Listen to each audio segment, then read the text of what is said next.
चलिए, तो पहला पार्ट हमने निकाल लिया था। अब दूसरे पार्ट्स में चलते हैं। दूसरे पार्ट में हमने जो पहला वाला वोल्टेज सोर्स था उसको शॉर्ट सर्किट कर दिया और इसके साथ हम बढ़ गए।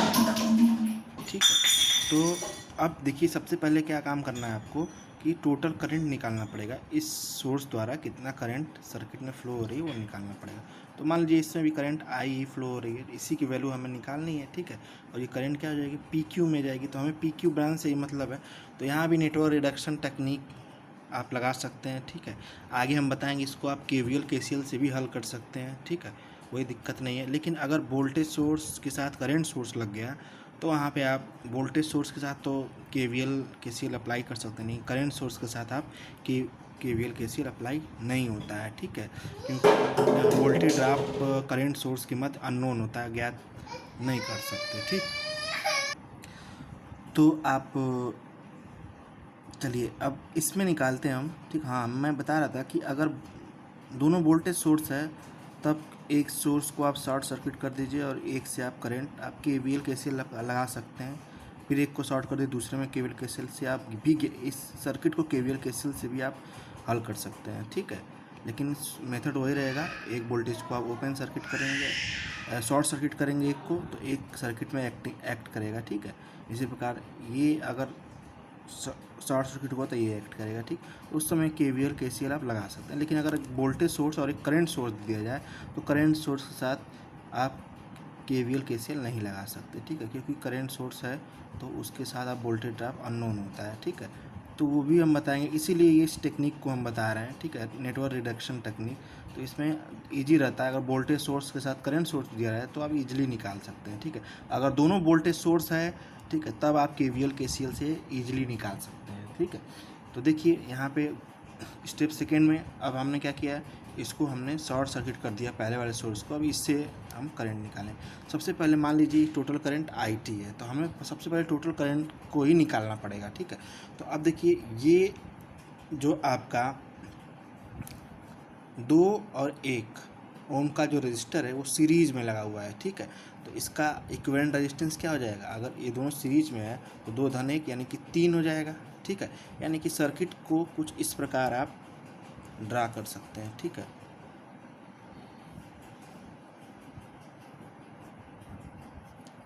ये आपका प्लस माइनस क्यू पी, ये 3 ओम 2 ओम 3 ओम 2 ओम और ये आपका 3.5 वोल्ट। ठीक है, तो अब देखिए ये आपका सीरीज में था तो 3 ओम का, अब इसका इक्विवेलेंट 3 और 3 ये क्या होंगे, ये पैरेलल में हो जाएंगे। ठीक है, तो अब देखिए ये 3 पैरेलल में है तो इसका इक्विवेलेंट जब निकालेंगे, अब 3 और 3 चूँकि पैरेलल में है तो क्या हो जाएगा, 3 गुणे 3, 3 धन 3, 3 त्रिके 9 और 3 दूना के 6। ठीक है, यानी कि 9/6, यानी कि जब इसको भाग देंगे तो कितना आएगा, ये आपका इसको भाग देंगे तो 1.5 के बराबर आएगा। ठीक, 1.5 ओम। ठीक, भाग दे के देख लीजिएगा। ठीक है, तो अब देखिए अब ये 3 पैरेलल में आ गए तो इसका इक्विवेलेंट लगा रजिस्टर निकालिए। ठीक है, अब फिर इस सर्किट को ड्रा कीजिए। अब ये लास्ट जो सर्किट होगा वो कुछ इस प्रकार बदल जाएगा। ठीक है, ये देखिए। ठीक, ये आपका प्लस माइनस 3.5। ठीक है, ये IT हमें निकालना है सर्वप्रथम। ये आपका 1.5 ओम का हो जाएगा और ये 2 का। ठीक है, अब ये सर्किट इजी हो गया। अब इसमें हम IT टोटल करंट कैसे निकालेंगे, V/R1 + R2। ठीक है, 3.5 R1 और R2 को जोड़ दीजिए तो ये भी आपका 3.5 आएगा। 1.5 और 2 3.5, तो यानी कि 1 एम्पियर की करंट टोटल इस सोर्स द्वारा फ्लो होगी। ठीक है, लेकिन हमें एक्चुअली चाहिए क्या, PQ ब्रांच में करंट की वैल्यू चाहिए, PQ ब्रांच में। ठीक है, तो अब देखिए PQ ब्रांच में करंट की वैल्यू चाहिए। तो अब देखिए आपका हमें पता चल गया कि टोटल करंट क्या है। ठीक है, तो अब देखिए ये आपका 2 और 3, 2 और 1 ये आपके सीरीज में हो जाएंगे। तो यहाँ पे एक हम इक्विवेलेंट रेजिस्टेंस 3 ओम का ये हम जोड़ रहे हैं। ठीक है, तो यही सर्किट हम फिर से बनाएंगे। ठीक, तो ये सर्किट देखिए,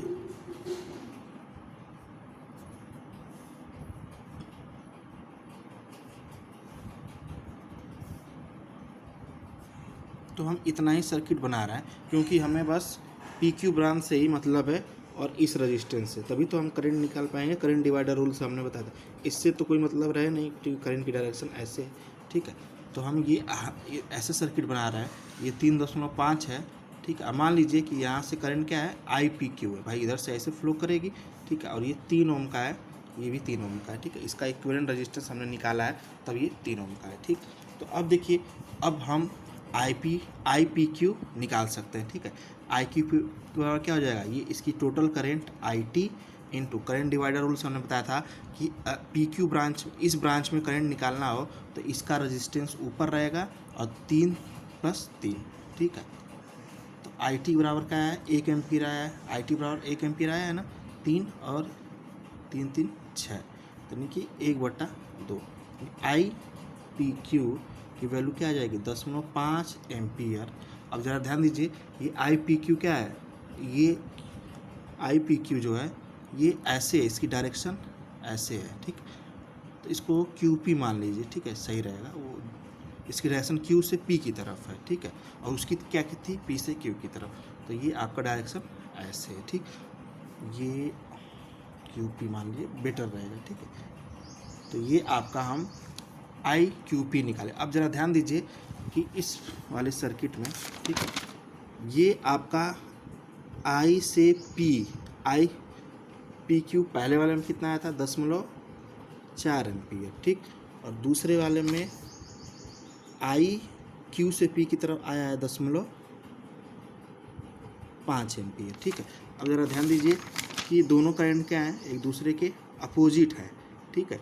IQP और IPQ क्या है, एक दूसरे के अपोजिट है, यानी कि टोटल करंट क्या हो जाएगा, माइनस कर देंगे भाई, माइनस करेंगे तभी तो आएगा, दोनों का अपोजिट है तभी तो माइनस हो रहा है। तो यानी कि IQP ये माइनस ये, तो कितना आ जाएगा। अब चूँकि देखिए, अब थर्ड स्टेप में क्या है, आपका IPQ कितना आया था, 10.4 एम्पीयर, इसकी करंट डाउनवर्ड थी, P से Q की तरफ थी, ठीक है। और IQP आपकी आई है 10.5 एम्पीयर, इसकी करंट अपवर्ड थी Q से P की तरफ, ठीक है। तो टोटल करंट क्या हो जाएगा, टोटल करंट भाई, ये माइनस ये, दोनों की डायरेक्शन अपोजिट है तो माइनस करेंगे, 10.5 एम्पीयर माइनस 10.4 एम्पीयर, तो ये क्या हो जाएगा, 10.1 एम्पीयर। यानी कि आपका P और Q ब्रांच में कितनी करंट फ्लो होगी, 10.1 एम्पीयर की, ठीक है। तो ये आपका सुपर पोजिशन मेथड हो गया, ठीक है। ये जो आपका सर्किट है, चूँकि दोनों वोल्टेज सोर्स लगा हुआ है, ठीक है, तो आप इसको KVL KCL लगा के भी हल कर सकते हैं, सेम आंसर आएगा, ठीक है, कोई दिक्कत नहीं है। आप लगा के चेक करिएगा KVL KCL, ठीक है। एक बार इसको पूरी तरह शॉर्ट कर दीजिएगा, ठीक है। और यहाँ से मान लीजिए करंट आपका I1 फ्लो हो रहा है, ठीक है, और यहाँ करंट I2, इधर करंट I2 मान लीजिए, ठीक है। तो इधर कितना हो जाएगा, I1 - I2 हो जाएगा। तो आप इसमें 2 लूप बनेगा, दोनों लूप बना के आप एक बार कैलकुलेट कर लेंगे करंट, ठीक है, इस ब्रांच में, ठीक है। यानी I2 मान लीजिए जो भी करंट इधर मान रहे हैं उसकी वैल्यू आप KVL KCL से कैलकुलेट कर लेंगे, ठीक है। दूसरी बार क्या करिएगा कि दूसरे मेथड में आप क्या करेंगे, इसको शॉर्ट सर्किट कर देंगे, ठीक है, और ये आपका एक्ट करेगा, ये सर्किट में काम करेगा।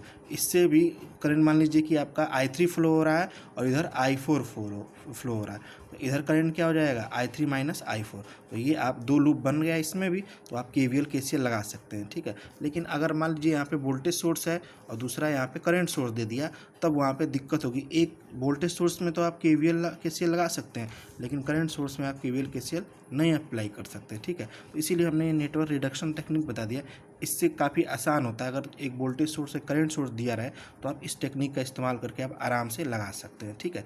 तो ये आप दोनों पार्ट्स देख लीजिएगा, न्यूमेरिकल आपको समझ में आ जाएगा, इजी है, ठीक है। नहीं समझ में आएगा तो इसी न्यूमेरिकल को आप KVL KCL से लगा के देखिएगा, एकदम सेम आंसर आएगा, ठीक है, इसमें कोई दिक्कत नहीं होगी। बस वही मेथड आपको याद रखना सुपरपोजिशन में कि अगर 2 मल्टी सोर्स अगर काम कर रहे हो तो बारी बारी से एक एक सोर्स को शॉर्ट सर्किट करेंगे। अगर करंट वोल्टेज सोर्स है तो शॉर्ट सर्किट और करंट सोर्स है तो ओपन सर्किट। तो ये केवीएल केसीएल से भी लग सकता है, ठीक है। लेकिन हमने बताया कि अगर वोल्टेज और करंट सोर्स दोनों दे दिया तब थोड़ा सा दिक्कत होती है, तो इसलिए हमने एक सिंपल मेथड बता दिया कि ये आपका नेटवर्क रिडक्शन टेक्निक है। बाकी आप केवीएल केसीएल से लगाएंगे थोड़ा सा कैलकुलेशन लंबा होगा, इससे थोड़ा ईजिली हो जा रहा है, ठीक है। तो ये आपका सुपरपोजिशन का पहला न्यूमेरिकल हुआ, आप समझ लीजिएगा, ठीक है। और इसको ज़रूर से हल कर दीजिएगा, मैं कुछ क्वेश्चन दे रहा हूँ, ठीक है, तो आप वो लगाइएगा। सेम इसी बेस पे दे रहा हूँ। अगला हम बताएंगे कि अगर वोल्टेज और करंट सोर्स, अगर एक वोल्टेज सोर्स और एक करंट सोर्स हो तब कैसे हल करेंगे, ठीक है। तो आप इस सर्किट को ज़रा हमें केवीएल केसीएल से भी लगा के भेजिएगा, ठीक है। नहीं आएगा तो हम बताएंगे। और इसी बेस पे हमें एक और न्यूमेरिकल दे रहे हैं, आप लोग स्वयं हल करिएगा, ठीक है। इस वीडियो को थोड़ा ध्यान से देखिएगा, इसमें करंट डिवाइडर रूल लगाना पड़ेगा, ठीक है। तो वो थोड़ा कन्फ्यूजन वाला है, तो इसलिए आप केवीएल केसीएल भी लगा सकते हैं, ठीक है। तो ये आपका सुपरपोजिशन थ्योरम का पहला न्यूमेरिकल हो गया। एक न्यूमेरिकल हम आपको भेज रहे हैं, ठीक है। सॉल्व करके इसका सलूशन भेजिएगा, ठीक है। नहीं आएगा तो फिर हम बताएंगे, ठीक है। Thank you.